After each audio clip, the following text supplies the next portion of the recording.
পূর্বেই বলা হইয়াছে যে সন্ন্যাসের প্রাক্কালে শুদ্ধানন্দ আলমোড়াতে স্বামী নিরঞ্জনানন্দজির সহায়তায় বেশ কিছুদিন ধ্যান ভজন ও তপস্যা দিতে কাটাইয়াছেন। এই সময়ের স্মৃতি প্রসঙ্গে তিনি উত্তর জীবনে জনৈক সন্ন্যাসীকে এক পত্রে লিখিয়াছিলেন। ওই সময়ে তাঁহার সঙ্গে আমার অনেক কথা হইত এবং আমাকে তপস্যার জন্য খুব উৎসাহ দিতেন। তাহার ইচ্ছা ছিল কালীকৃষ্ণ মহারাজকে মঠ হইতে লইয়া আসিয়া আমরা তিনজন একসঙ্গে থাকিব এবং কোথাও একান্তে সাধন ভজন করিব। তিনি আমাকে কালীকৃষ্ণ মহারাজকে লিখিতে বলিয়াছিলেন। আমি লিখিয়াও ছিলাম, কিন্তু ঠিক সেই সময়ে তাহার আসিবার সুবিধা হয় নাই। সেই সময়ে তিনি অর্থাৎ নিরঞ্জনানন্দজি নিজেকে ঠাকুরের কথিত ঈশ্বর কোটির মধ্যে অন্যতম রূপে বলিয়াছিলেন বলিয়া আমার স্মরণ আছে। যাহা হোক, 1898 সালের বোধহয় সেপ্টেম্বর মাসে তাহার সঙ্গে আমি কাশী নামিয়া আসি। শুদ্ধানন্দজির লেখা এই দীর্ঘ পত্র হইতে জানিতে পারা যায় যে নামিবার কালে আলমোড়া হইতে কাঠগুদাম পর্যন্ত 37 মাইল তিনি পায়ে হাঁটিয়াই আসিয়াছিলেন। কাঠগুদাম হইতে অবশ্য উভয়ে ট্রেন ধরিয়াছিলেন। মাদার সেভিয়ার উভয়ের পাথেয় বাবদ 35 টাকা দিয়াছিলেন তখন। কেবল নিরঞ্জনানন্দজির জন্য লালা বদ্রী শাহ একটি ঘোড়ারও ব্যবস্থা করিয়া দিয়াছিলেন কাঠগুদাম পর্যন্ত। পথে শুদ্ধানন্দের শরীর খুব খারাপ হইয়াছিল, পেটের অসুখের জন্য বেশ কষ্ট ভুগিতে হয়। কাশীধামে আসিয়া বংশীদত্তের বাগানে শুদ্ধানন্দ পুনরায় নিরঞ্জন মহারাজের সাহচর্যে থাকিয়া কঠোর তপস্যায় রত হন। বাগানের একটি জীর্ণ দোতলা বাড়িতে তাহাদের আসন হইয়াছিল। শরীর যাত্রা নির্বাহ হইত ছত্রের ভিক্ষায়। শুদ্ধানন্দের উত্তরকালীন স্মৃতি প্রসঙ্গ। আমি নিরঞ্জন মহারাজের সঙ্গে এই বাড়িতেই 2.5 মাস বাস করিয়াছিলাম। নিরঞ্জন মহারাজ একটা নিচের ঘরে থাকিতেন, দোতলার ঘরে আমি থাকিতাম। প্রথম দিন সরকার মহাশয় অর্থাৎ বাগানের যিনি তত্ত্বাবধায়ক ছিলেন আমাদিগকে খাওয়ান। পরের দিনেই নিরঞ্জন মহারাজ ও আমি ওখান হইতে 1 মাইল দূরে ছত্রে প্রত্যহ যাইতে আরম্ভ করি। পূর্বে অদ্বৈতানন্দজি থাকিতেন, তাহার মাধুকরীর জন্য ভিক্ষাপাত্র ছিল। নিরঞ্জন মহারাজ আমার ও তাহার জন্য 2টি ঐরূপ পাত্র এবং রুটি বা ভাত লইবার জন্য ঝুলি জোগাড় করেন। 1 পয়সা দিয়া 2টি মাটির থালাও কেনা হয়, তাহাতেই আমরা খাইতাম, আবার ধুইয়া রাখিতাম। মাধুকরী ছত্রে হইত, রুটি ও অড়হর ডালই বেশিরভাগ পাওয়া যাইত। তখন 5-6টি ছত্র ছিল। 1-8টি ছত্রে রুটি ডালের উপর 1 মুঠা ভাত পাওয়া যাইত, তরকারি নাড় মধ্যে। লেবু জোগাড় করিয়া নুনে জড়াইয়া টাকনা দিয়া খাওয়া হইত। উল্লিখিত স্মৃতিচারণ সম্বলিত পত্রখানি হইতে আরও জানা যায় যে কঠিন এই তপশ্চর্যার কালে নিরবিচ্ছিন্ন ভগবত ভজনে শুদ্ধানন্দের জীবন স্রোত তখন খুব আনন্দে বহিয়া চলিয়াছিল। কিন্তু কিছুদিন যাইতে না যাইতেই তাহার শরীর বিশেষ ভাঙিয়া পড়ায় এই অনাবিল তপস্যার স্রোতে বাধা সৃষ্টি হইয়াছিল। ক্রমাগত জ্বর ও পিত্তবমিতে শুদ্ধানন্দের শরীর খুব দুর্বল হইয়া পড়ে। নিরঞ্জনানন্দজি তখন তাহাকে লইয়া বিশেষ চিন্তান্বিত হইয়া উঠিয়াছিলেন। নিরঞ্জন মহারাজের পরিচিত হোমিওপ্যাথ চিকিৎসক শ্রীযুক্ত প্রিয়লাল দাসকে দিয়া তখন চিকিৎসাদির ব্যবস্থাও হইয়াছিল। কিন্তু শুধু চিকিৎসায় কি হইবে? উপযুক্ত পথ্যাভাবে চিকিৎসায় কোনো ফল হইতেছিল না। ঘুরিয়া ফিরিয়া বারবারই জ্বর ও বমি হইতেছিল। আবার নিরঞ্জন মহারাজেরও জ্বর হওয়ায় তিনি নিজেও তেমন সুস্থ ছিলেন না। ওইকালে প্রমোদা দাস মিত্র সংবাদ পাইয়া নিরঞ্জন মহারাজের পথ্যের জন্য একটি টাকা দিয়াছিলেন। কাল ও প্রয়োজনের পরিপ্রেক্ষিতে প্রমোদা দাস মিত্র প্রদত্ত ওই 1টি টাকার মূল্যই কিন্তু সেদিন অপরিসীম ছিল। প্রসঙ্গত স্মরণীয় যে এই কাশীধামেই স্বামীজির অন্যতম শিষ্য চারুবাবুর উত্তরকালে যিনি স্বামী শুভানন্দ নামে খ্যাত হইয়াছেন, শুদ্ধানন্দের সহিত তাহার ঘনিষ্ঠতার সূত্রপাত হয়। চারুবাবুই তখন শুদ্ধানন্দের জন্য নিজ ব্যয়ে পথ্যাদি প্রস্তুত করাইয়া পীড়িত গুরুভ্রাতার সেবা করিয়াছিলেন। এবং তাহাতে নিরঞ্জনানন্দজিরও চিন্তার ভার অনেকখানি লাঘব হইয়াছিল। চারুচন্দ্র কিন্তু তখনও স্বামীজির প্রত্যক্ষ সংস্পর্শে আসেন নাই, উহা আরো অনেক পরের ঘটনা। তবে স্বামী নিরঞ্জনানন্দজির পবিত্র সান্নিধ্য ও প্রভাব এবং শুদ্ধানন্দের তপময় জীবন স্পর্শ চারুচন্দ্রকে তাহার উত্তর জীবনের জন্য প্রস্তুত হইতে যথেষ্ট সহায়তা করিয়াছিল। শুধু চারুচন্দ্রই নহে, কাশীতে কেদারনাথ মৌলিক নামে আর একজন ভাবের ভাবুকের সহিত শুদ্ধানন্দের সৌহার্দ্য হয়। এই কেদারনাথই পরবর্তীকালে স্বামীজির বিশিষ্ট শিষ্য স্বামী অচলানন্দ বা কেদার বাবা। প্রসিদ্ধ বিদগ্ধ সন্ন্যাসী স্বামী ভাস্করানন্দ তখনও কাশীধামে জীবিত। শুদ্ধানন্দের সহিত তাহার পরিচয় প্রসঙ্গাদির সুযোগ হইয়াছিল। স্মরণ থাকা দরকার যে এই ভাস্করানন্দের সঙ্গে বহু বৎসর পূর্বে একদা স্বামীজির সাক্ষাৎ হইয়াছিল, কিন্তু তখন তিনি স্বামীজিকে ছেলে মানুষ ভাবিয়া উপযুক্ত অভ্যর্থনা করেন নাই। দীর্ঘকাল পরে শুদ্ধানন্দকে কাশীধামে পাইয়া এবং স্বামীজির প্রিয় শিষ্য জানিয়া তাহাকে খুবই আদর যত্ন করেন। শুদ্ধানন্দের দুইটি হাত ধরিয়া স্বামী ভাস্করানন্দ অনুনয় বিনয় করিয়া বলেন, একটিবার স্বামীজির সহিত সাক্ষাৎকারের ব্যবস্থা করিতে। নিরঞ্জনানন্দজিকেও স্বামীজির গুরু ভাই জানিয়া ভাস্করানন্দ স্বামী সমাদরের সঙ্গে একদিন ভোজন করান এবং তাহার নিকটেও স্বামীজির সহিত আর একবার সাক্ষাতের জন্য আগ্রহ দেখান। নিরঞ্জনানন্দজি স্বামীজিকে এই মর্মে এক পত্র লিখিয়াছিলেন, কিন্তু পরস্পরের আর দেখাশোনা ঘটানো সম্ভব হয় নাই। স্বামীজি পরে বেলুর মঠে শুদ্ধানন্দের মুখে ভাস্করানন্দের এই আগ্রহের কথা সবিশেষ শুনিয়া খুব বিনয় সহকারে একখানি সংস্কৃতে পত্র লিখিয়াছিলেন। স্বামী শারদানন্দজি আমেরিকা হইতে ফিরিবার পরে তখন কাশীধামে আসিয়াছিলেন। শারদানন্দজি সেইকালে শুদ্ধানন্দের ভগ্ন স্বাস্থ্য দেখিয়া খুবই দুঃখিত হইয়াছিলেন। তিনি স্বয়ং শুদ্ধানন্দকে বুঝাইয়া তপস্যা হইতে ফিরাইয়া মঠে লইয়া যাইবার চেষ্টা করিয়াছিলেন, কিন্তু তাহাকে তপস্যায় বিরত করিতে পারেন নাই। শুদ্ধানন্দের তৎকালীন তপশ্চর্যা এত কৃচ্ছ্রতাপূর্ণ ছিল যে প্রচণ্ড মশার উৎপাতও অম্লান মুখে সহ্য করিতেন। তাহার মুখে গায়ে মশা দংশনের চিহ্ন দেখিয়া শারদানন্দজি জোর করিয়া ৩ টাকা দিয়া তাহার জন্য চারুবাবুর দ্বারা একটি মশারি কিনিয়া দিয়াছিলেন। শুদ্ধানন্দের স্বাস্থ্যের কিন্তু অবনতি হইতে থাকিল। ক্রমাগত জ্বর হইতে থাকায় তাহাকে শেষ পর্যন্ত মঠেই ফিরিয়া আসিতে হইয়াছিল। মঠ তখন নীলাম্বর মুখুজ্জের ভাড়া বাড়িতে। নিরঞ্জনানন্দজি মাদার সেভিয়ারকে লিখিয়া শুদ্ধানন্দের পাথেয় এবং তাহার জন্য একজোড়া জুতা কিনিবার খরচও ব্যবস্থা করিয়া দিয়াছিলেন। শুদ্ধানন্দ মঠে ফিরিয়া আসিলেও নিরঞ্জনানন্দজি কিন্তু কাশীধামেই রহিয়া গেলেন। শুদ্ধানন্দের সাধনার জীবনে স্বামী নিরঞ্জনানন্দজির প্রভাব ও অবদানের কথা তিনি উত্তর জীবনে নিজেই বারবার বলিতেন। স্বামী রামকৃষ্ণানন্দজি প্রমুখ শ্রী রামকৃষ্ণ সহচরগণের জীবনের ছাপও তাহাতে প্রচুর বিদ্যমান। সাধু জীবনের শৈশবাবস্থায় জ্বলন্ত হোম শিখার ন্যায় এই সকল মহাপুরুষদের অভিভাবকত্ব, তাহাদের সস্নেহ লালন পালন শাসনই শুদ্ধানন্দকে উত্তরোত্তর সুযোগ্য বিবেকানন্দ ভাববাহী রূপে পরিণত করিয়াছে। শুদ্ধানন্দের লেখনীতে ব্যক্ত একটি পুরাতন স্মৃতি এখানে প্রকাশ করিলে আমাদের উল্লিখিত মন্তব্যের গূঢ় মর্ম সহজেই অনুভব হইবে।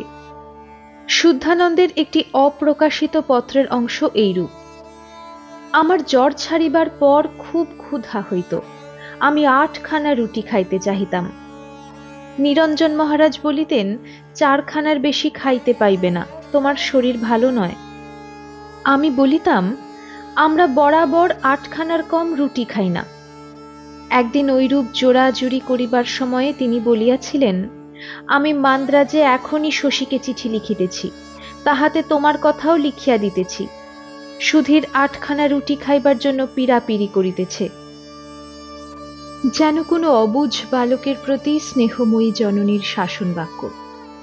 ব্যাখ্যা বা বিশ্লেষণ করিয়া এই অপূর্ব ঘটনার মাধুর্যকে ভাবমূল্যকে লঘু করা উচিত নহে। বিশাল শ্রী রামকৃষ্ণ সংঘের রহস্য অনুসন্ধানকারীকে প্রথমেই জানিতে হইবে ইহার মূল ভিত্তি শ্রদ্ধা ও ভালোবাসা। 1899 খ্রিস্টাব্দের 14ই জানুয়ারি বাংলা 1305-এর পয়লা মাঘ হইতে স্বামীজী প্রকল্পিত শ্রী রামকৃষ্ণ সংঘের মুখপত্র উদ্বোধন স্বামী ত্রিগুণাতীতানন্দজির সম্পাদনায় প্রথম আত্মপ্রকাশ করে। শ্যামবাজারে 14 নম্বর রামচন্দ্র মৈত্রের গলিতে শ্রী গিরীন্দ্র মোহন বসাক মহাশয়ের বাড়িতে তখন ইহার কার্যালয় স্থাপিত হইয়াছে। উদ্বোধন তখন পাক্ষিক পত্র ছিল। স্বামীজির ইচ্ছানুযায়ী শুদ্ধানন্দ এই উদ্বোধন পরিচালনায় ত্রিগুণাতীতানন্দজির সহকারী, শুধু সহকারী নহে, ত্রিগুণাতীতানন্দ মহারাজের দক্ষিণ হস্তস্বরূপ হইয়াছিলেন। তাহার অনুদিত স্বামীজির বাংলার রাজযোগ তখন হইতেই উদ্বোধনে প্রকাশিত হইতে থাকে। বাংলা 1314 সনের মাঘ সংখ্যা হইতে উদ্বোধন মাসিক পত্রে পরিণত হয়। মঠে তখন সন্ন্যাসী ব্রহ্মচারী ছাড়াও প্রাচীন ঋষিকুলের আদর্শে বিদ্যার্থীরাও থাকিতে পারিত। স্মরণ থাকা দরকার যে মিশনের বিদ্যার্থী ভবন বা ছাত্রাবাস তখন অন্যত্র কোথাও প্রতিষ্ঠিত হয় নাই। স্বামীজির নিয়মাবলী অনুমোদিত বিদ্যার্থী আশ্রম মঠেই সর্বপ্রথম স্থাপিত হয়। শুদ্ধানন্দের উপরেই উহার ভার ন্যস্ত ছিল। 1902 খ্রিস্টাব্দের জুন শেষ হইয়া আসিল। সহসা স্বামীজি একদিন প্রিয় শিষ্য শুদ্ধানন্দকে একখানি পঞ্জিকা আনয়ন করিতে আদেশ করিলেন। যথা আদেশে পঞ্জিকা আনিত হইলে স্বামীজি অতি নিবিষ্ট মনে স্বয়ং উহার পৃষ্ঠা উল্টাইয়া উল্টাইয়া কি দেখিলেন, পরে নিজের কাছেই আবার পঞ্জিকাখানি রাখিয়া দিলেন।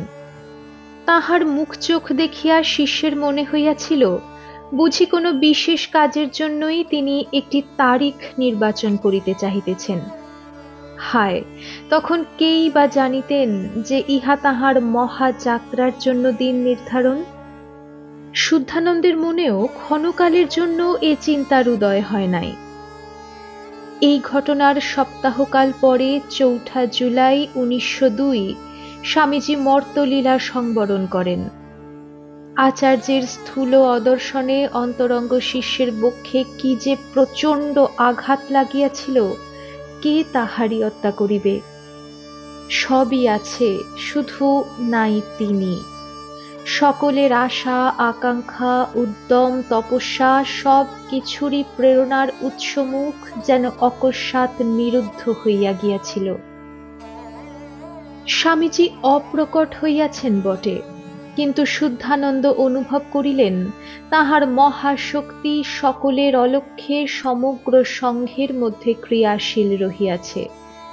বারবার মনে পড়িয়া যায় স্বামীজি আলমোড়া হইতে তাহাকে এক পত্রে লিখিয়াছিলেন, তোমাদিগকে নূতন নূতন মৌলিক ভাব ভাববার চেষ্টা করতে হবে, তা না হলে আমি মরে গেলেই সমুদয় কাজটা চুরমার হয়ে যাবে।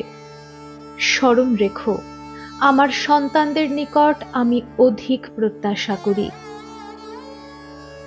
এদিকে স্বামী ত্রিগুণাতীতানন্দজি সান ফ্রান্সিসকো বেদান্ত কেন্দ্রের ভার লইয়া আমেরিকা চলিয়া গেলে উদ্বোধনের পরিচালনায় এক গুরুতর সমস্যা দেখা দিল।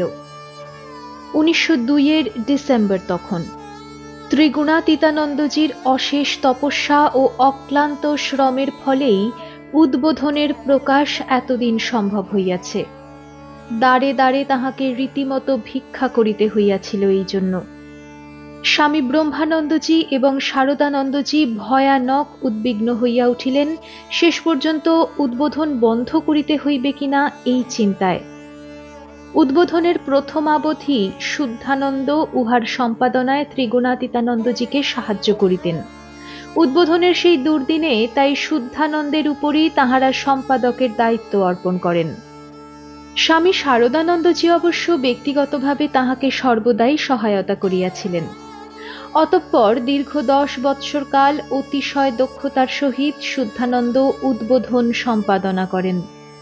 ক্রমে ৩০ নম্বর বোসপাড়া লেনে ভাড়া বাড়িতে এবং পরে বাগবাজারের ১২-১৩ নম্বর গোপালচন্দ্র নিয়োগী লেনে উহার কার্যালয় স্থানান্তরিত হয়।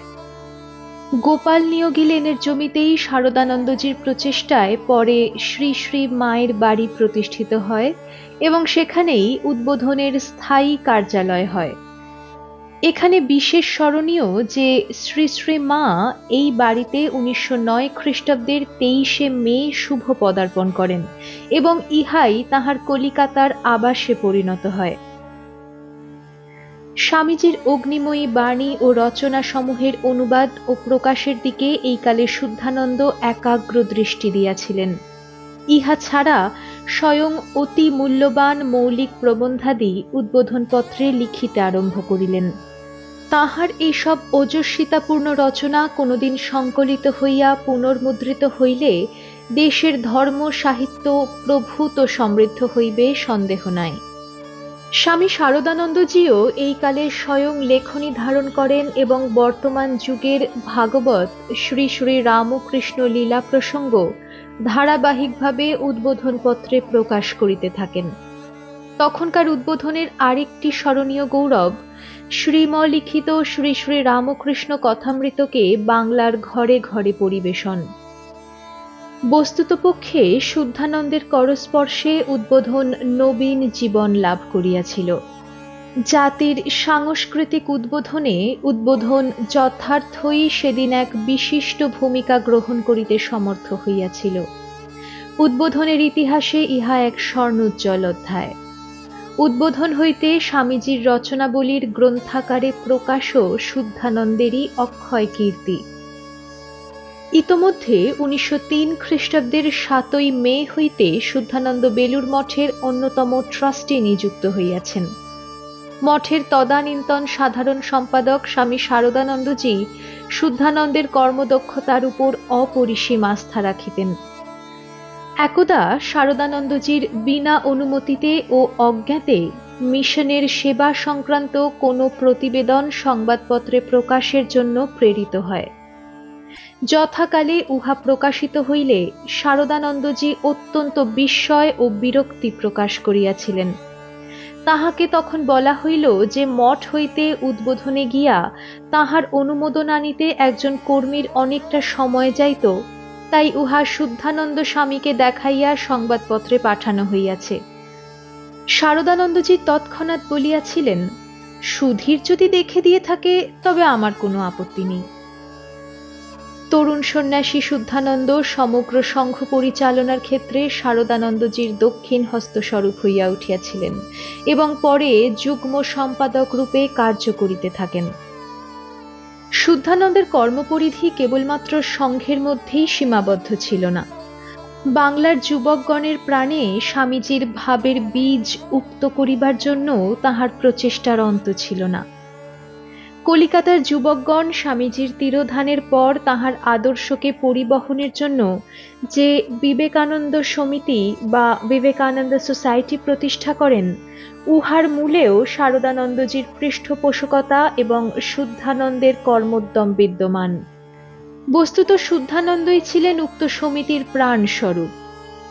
শ্রীগুরুর পূর্ণ নাম বহনকারী এই সমিতিকে যথাযথভাবে গড়িয়া তুলিবার জন্য তাহার উৎসাহের অন্ত ছিল না। প্রয়োজন বোধে এজন্য তিনি সময়ে সময়ে নানা অসুবিধার মধ্যেও কলিকাতায় থাকিয়া ইহার সংগঠন কার্যে আত্মনিয়োগ করিয়াছেন। নবীনদের মধ্যে স্বামীজির ভাব যাহাতে অনুপ্রবেশ করে, ইহার জন্য তিনি প্রাণ খুলিয়া অবাধে তাহাদের সহিত মেলামেশা করিতেন এবং পাঠ আলোচনা ও প্রসঙ্গাদি করিয়া অলক্ষ্যে উহাদের প্রাণে বিবেকানন্দ তড়িৎ সঞ্চার করিতেন। তদানীন্তন কলিকাতার যেসব তরুণ এই সূত্রে তাহার সংস্পর্শে আসিতে পারিয়াছিলেন, তাহাদের মধ্যে পরে অনেকেই সংসার ত্যাগ করিয়া শ্রীরামকৃষ্ণ বিবেকানন্দের পতাকা তলে আশ্রয় গ্রহণ করিয়াছিলেন। আবার যাহারা সংসারেই থাকিয়া গিয়াছেন, তাহাদেরও প্রাণে সংসার জ্বালা নিবারণের অমোঘ প্রলেপ লাগিয়াছে শুদ্ধানন্দের শুদ্ধ সঙ্গগুণে। যুবক সঙ্গীদের সাথে ঘণ্টার পর ঘণ্টা তিনি শ্রীরামকৃষ্ণ প্রসঙ্গ ও স্বামীজির স্মৃতি কথা বলিতে বলিতে মাতিয়া যাইতেন। বৃহদারণ্যক, ছান্দোগ্য ও কঠ উপনিষদের উচ্চ ভাবরাশিকে সরল ও সহজ করিয়া ছেলেদের সম্মুখে তুলিয়া ধরিবার আশ্চর্য ক্ষমতা ছিল শুদ্ধানন্দের। গিরিশচন্দ্রের বুদ্ধদেব, পূর্ণচন্দ্র প্রভৃতি ভক্তি ও বৈরাগ্যমূলক নাটক হইতে তিনি অনর্গল আবৃত্তি করিয়া সকলকে আকৃষ্ট করিয়া রাখিতেন। তাঁহার এইসব আলোচনা চক্রে নিত্য যোগদানকারী কেহ যদি সাংসারিক কোনো বাধায় একদিন অনুপস্থিত থাকিয়াছে, সংসার বিরাগী এই সন্ন্যাসী নিজে পায়ে হাঁটিয়া খুঁজিয়া খুঁজিয়া তাহার বাড়িতে গিয়া হাজির হইতেন। তৎকালীন এই যুবক গোষ্ঠীর একজনের জীবন সন্ধ্যায় স্মৃতিচারণ এইরূপ।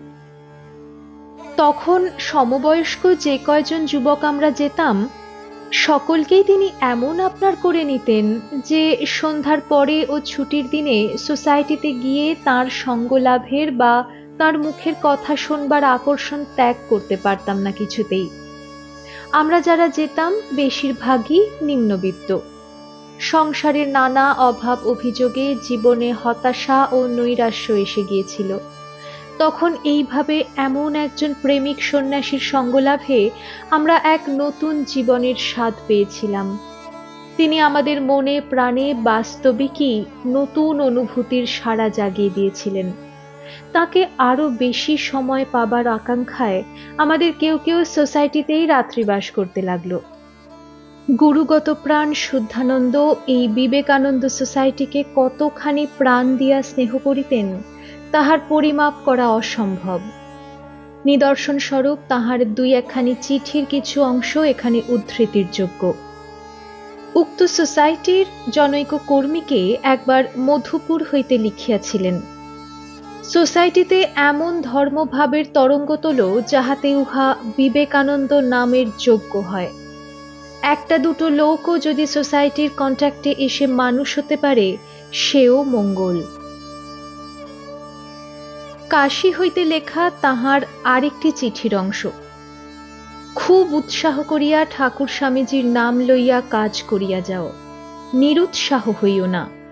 গীতায় ভগবানের কথা মনে করিও, নাহি কল্যাণকৃত কশ্চিৎ দুর্গতিং তাত গচ্ছতি। আমি সময় সময় তোমাদিগকে বা তোমাদের কাজে ক্রিটিসাইজ করি বলিয়া কিছু মনে করিও না। জানিও এবং বিশ্বাস করিও, তোমাদের এবং সোসাইটির সংক্রান্ত সকলকেই প্রাণের সহিত ভালোবাসি। সোসাইটির জন্য যে এতটুকু কার্য করে, সেও ঠাকুর স্বামীজি যে মহান কার্যের উদ্দেশ্যে এখানে আসিয়াছিলেন তাহার যথাসাধ্য সহায়তা করিতেছে জানিয়া উৎফুল্ল হই।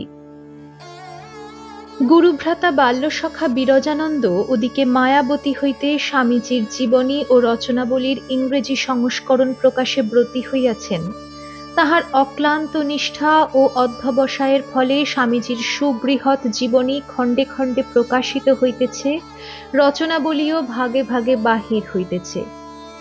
জীবনীর পাণ্ডুলিপি পড়িয়া মুগ্ধ হইয়া গুরুভ্রাতাকে শুদ্ধানন্দ কতই না উৎসাহপূর্ণ চিঠি দিতেন, কত মূল্যবান পরামর্শও দিয়াছেন।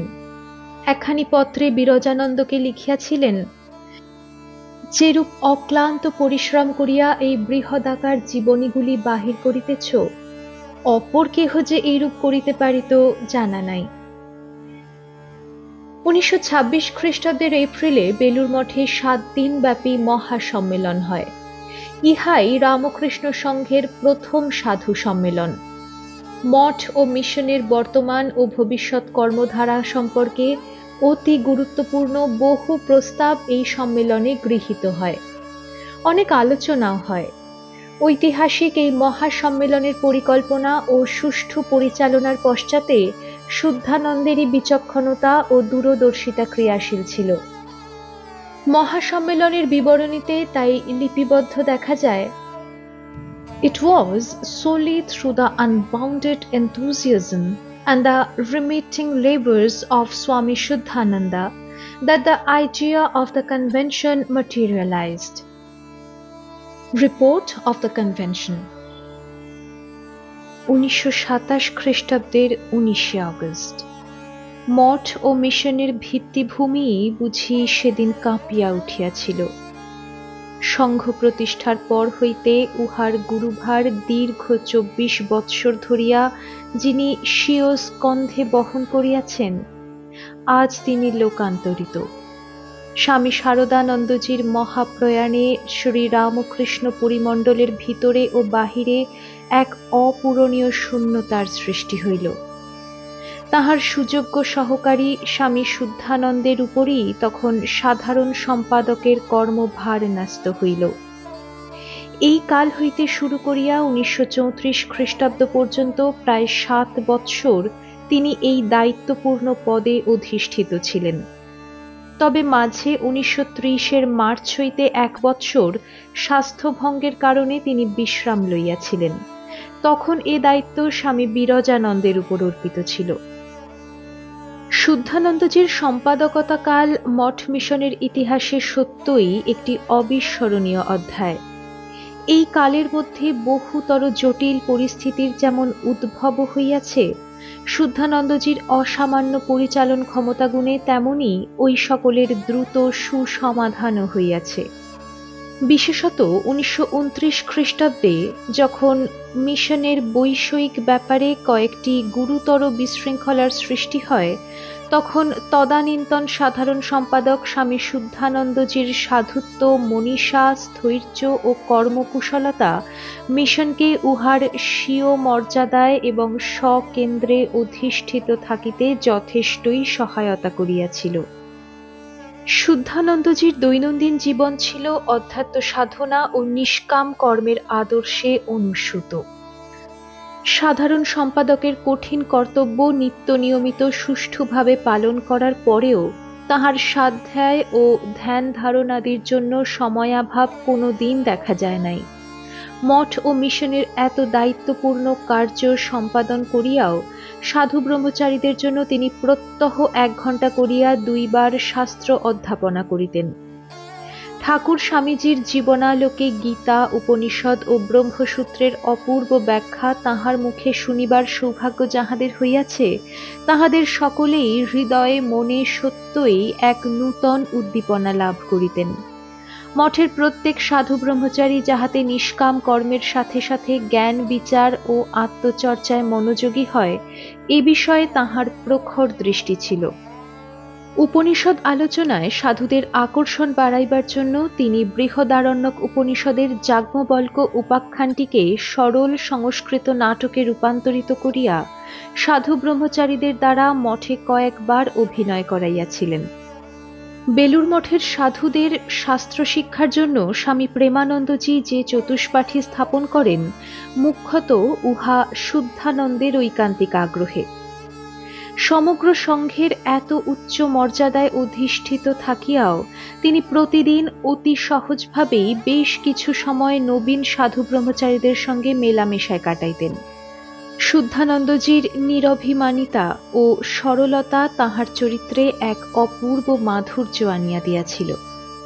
নূতন ব্রহ্মচারীদের অনেক সময়ে সমবয়সী বন্ধুর ন্যায় ডাকিয়া বলিতেন, এসো হে, কিছু চর্চা করা যাক। শোনা যায় এই চর্চা কথাটি স্বামীজির নিকট হইতে তিনি পাইয়াছিলেন। গল্পচ্ছলে ভগবৎ প্রসঙ্গকে স্বামীজি নাকি চর্চা বলিতেন। শুদ্ধানন্দজি তরুণ সাধু ব্রহ্মচারীদের লইয়া ঘণ্টার পর ঘণ্টা এইরূপ কত চর্চাই করিতেন। এইসব চর্চায় যাহাদের যোগ দিবার সুযোগ হইয়াছে, আজীবন তাহারা সেই বালক স্বভাব নিরহংকার সাধু পুরুষের সঙ্গ মাধুর্য স্মরণ করিবেন, সন্দেহ নাই। উদাহরণস্বরূপ ঐরূপ অন্তত 2-1 জনেরও কিছু স্মৃতিকথা এখানে প্রকাশ করিলে উল্লিখিত মন্তব্যকে হৃদয়ঙ্গম করা সহজ হইবে। মঠের লোকান্তরিত জনৈক প্রবীণ সাধুর একখানি ব্যক্তিগত পত্র হইতে কিছু উদ্ধৃতি অংশ। পূজনীয় সুধীর মহারাজ যতদিন শরীরে ছিলেন, তাঁর অমায়িক পবিত্র জীবন, সরল অকপট ব্যবহার, স্বামীজির আদর্শে ও ছাঁচে ঢালা আড়ম্বরবিহীন অল্পে সন্তুষ্ট উৎসাহ ও উদ্দীপনাপূর্ণ জীবন যে কেহ মঠে এসেছে, সাধু ব্রহ্মচারী ভক্ত গৃহস্থ, কাহাকে যে ত্যাগ বৈরাগ্যের পথে এগিয়ে যেতে সাহায্য করে নাই তো জানি না। তিনি ছিলেন মঠের যুবা বৃদ্ধ সকলেরই সেন্টার অফ অ্যাট্রাকশন, তা তিনি যেখানেই যান বা থাকুন না কেন। অমন সহজ সরলভাবে স্বামীজি ও ঠাকুরের ভাব সম্পুটিত করে শাস্ত্রনিহিত জ্ঞান বুঝিয়ে দেবার ক্ষমতা এ পর্যন্ত অন্য কাহারও মধ্যে দেখি নাই। মহারাজদেরও তিনি ছিলেন বুক অফ রেফারেন্স। পূজা পাঠ এদিকেও তাঁর আন্তরিক অভিনিবেশ ও শ্রদ্ধা ছিল প্রগাঢ়। আড়ম্বরবিহীন প্রাণস্পর্শীভাবে অনুষ্ঠানই ছিল তাঁর পূজাদির মূল মন্ত্র। অতএব আমার কাছে তিনি ছিলেন শ্রদ্ধা, ভালোবাসা ও আকর্ষণের বস্তু। দেখা হলেই তার সঙ্গে কিছুক্ষণ বসে সঙ্গ না করলে মঠে যাওয়া যেন বৃথাই মনে হইত। বোধহয় তার সংস্পর্শে যে কেহ এসেছেন, শতকরা 100 জনের মধ্যে 100 জনই ওই কথা বলবেন। তার নিজের নিজত্ব ঠাকুর ও স্বামীজি এবং তাদের আদর্শের প্রকাশ ছাড়া অন্য কিছু ছিল বলে মনে হয় না।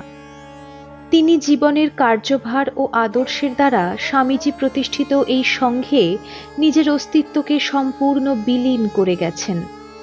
তার সম্বন্ধে আমার এই হচ্ছে অন্তরের ভাব। ইহা প্রকাশ করা দায়, কারণ উহা অনুভবের বিষয়। আমার কাছে তিনি ছিলেন ভাব বস্তু। আরও একটি অনুধ্যান এখানে প্রকাশযোগ্য। ইহাও মঠের অপর একজন বিশিষ্ট সন্ন্যাসীর একখানি ব্যক্তিগত চিঠি হইতে সংগৃহীত। তিনি লিখিয়াছেন, পরম পূজ্যপাদ সুধীর মহারাজের স্মৃতি। একটি কথাই বারবার মনে হয় তার কথা স্মরণ হলে, ভালোবাসা। সকলের শুভ হোক, এই ইচ্ছা যেন মূর্ত হয়ে তার ভিতর দিয়ে প্রকট হয়েছিল। অমন অল্প সময়ের মধ্যে মানুষকে এত আপনার করে নিতে পারেন, এরকমটা বড় দেখা যায় না। বিশেষ করে যুবকদের তিনি ছিলেন পরম বন্ধু।